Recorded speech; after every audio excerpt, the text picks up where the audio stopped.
Welcome back to my YouTube channel. അപ്പോൾ ഇതിൻ്റെ പേര് സത്യത്തിൽ വടുകപ്പുളി എന്ന് പറയും, അല്ലാതെ നമ്മളുടെ ഇവിടെ വലിയ നാരങ്ങ എന്നൊക്കെ പറയും കേട്ടോ. അപ്പം നമ്മൾ ഓണത്തിൻ്റെ രണ്ടാമത്തെ റെസിപ്പിയായിട്ട് നാരങ്ങ അച്ചാറാണ് ഇടാൻ പോകുന്നത്. നാരങ്ങ അച്ചാർ നമ്മൾ വെള്ള കളറിലാണ് ഇടുന്നത് കേട്ടോ, വെളുത്ത നിറത്തിൽ. അപ്പോൾ ഇങ്ങനെ അരിഞ്ഞ് ആദ്യം ഇങ്ങനെ 4-5 പീസസ് ആയിട്ട് അരിഞ്ഞ് പിന്നെ നമ്മൾ കുനുകുനാന്ന് ഇങ്ങനെ അരിഞ്ഞിട്ട് ഉപ്പ് മാത്രം ചേർത്ത് നമ്മൾ ഒരു ദിവസം ഫ്രിഡ്ജിൽ വെക്കും കേട്ടോ. അപ്പോൾ നല്ലതുപോലെ ഇതിനകത്തേക്ക് ഉപ്പ് പിടിച്ചിരിക്കും. എന്നിട്ട് നമ്മളിത് പിറ്റേ ദിവസം എടുത്തിട്ടാണ് ചെയ്യുന്നത്. അപ്പോൾ അതുപോലെ നമ്മൾ നല്ല അട്ടിക്കട്ടിയുള്ള ചീനിച്ചട്ടി എടുത്തിട്ടുണ്ട്.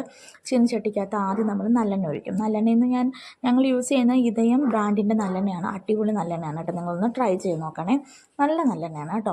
അപ്പോൾ അതൊഴിച്ചു. അതിനകത്തേക്ക് നമ്മളിനി അടുത്തത് കടുകിടും. കടുക് നമ്മൾ കുറച്ച് മാത്രമേ ചേർക്കുന്നുള്ളൂ കേട്ടോ, കാരണം ഇത് വെള്ളയ്ക്കാണല്ലോ ഇടുന്നത്. അതുകൊണ്ട് ഒരുപാട് കടുക് ഇട്ട് കഴിഞ്ഞാൽ അത്ര ടേസ്റ്റ് ഉണ്ടാകത്തില്ല. കടുകിടും. എന്നിട്ട് നമ്മളിതിലേക്ക് ഇഞ്ചിയും വെളുത്തുള്ളിയും കൂടി എടുത്ത് വെച്ചിട്ടുണ്ട്. പിന്നെ ഇതിനകത്ത് സ്പെഷ്യലായിട്ട് ടേസ്റ്റ് വരുന്നതെന്ന് വെച്ചാൽ കാന്താരിമുളകാണ് കേട്ടോ. നമ്മൾ നല്ല നാടൻ കാന്താരിമുളകും എടുത്ത് വെച്ചിട്ടുണ്ട്. അപ്പോൾ കടുക് ഇട്ട് പൊട്ടിയിട്ടുണ്ട് കേട്ടോ. നന്നായിട്ട് കടുകിട്ട് പൊട്ടണം, എങ്കിലേ ടേസ്റ്റ് ഉണ്ടാകത്തുള്ളൂ. എന്നിട്ട് ഇഞ്ചിയും വെളുത്തുള്ളിയും ഒരുമിച്ച് അങ്ങോട്ട് ഇടുക. കാരണം എന്ന് വെച്ച് കഴിഞ്ഞാൽ നമ്മൾ അച്ചാറുകളെല്ലാം വളരെ എളുപ്പത്തിൽ തയ്യാറാക്കാൻ പറ്റും.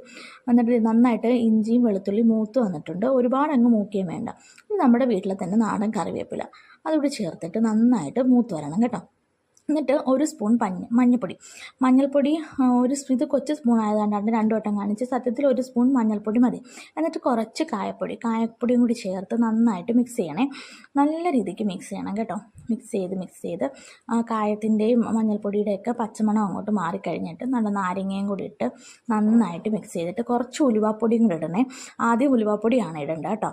എന്നിട്ട് നന്നായിട്ട് മിക്സ് ചെയ്യണം കേട്ടോ. അപ്പോഴത്തേക്ക് നമ്മുടെ അടിപൊളിയായിട്ടുള്ള നാരങ്ങ അച്ചാർ റെഡിയാവും. ഇതിനകത്തേക്ക് നമ്മൾ വെള്ളം വേണമെങ്കിൽ ഒഴിച്ചാൽ മതി.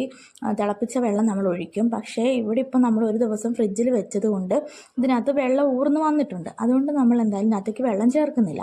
എന്നിട്ട് നമ്മൾ എടുത്തു വെച്ചിരുന്ന കാന്താരിമുളകും പിന്നെ കുറച്ച് ഉപ്പിൻ്റെ കുറവുണ്ടായിരുന്നേ. അപ്പോൾ ആ ഉപ്പും കൂടി ചേർത്ത് മിക്സ് ചെയ്ത് കഴിഞ്ഞാൽ അടിപൊളിയായിട്ടുള്ള നാരങ്ങ അച്ചാർ റെഡിയാണ്. നിങ്ങളെല്ലാവരും ഒന്ന് ട്രൈ ചെയ്ത് നോക്കണം കേട്ടോ. അപ്പോൾ ഇത്രയൊക്കെയുള്ളൂ ഗൈസ്. ഇനി അടിപൊളി ഒരു വീഡിയോ ആയിട്ട് വരുന്നവരെ സ്റ്റേ ട്യൂൺ.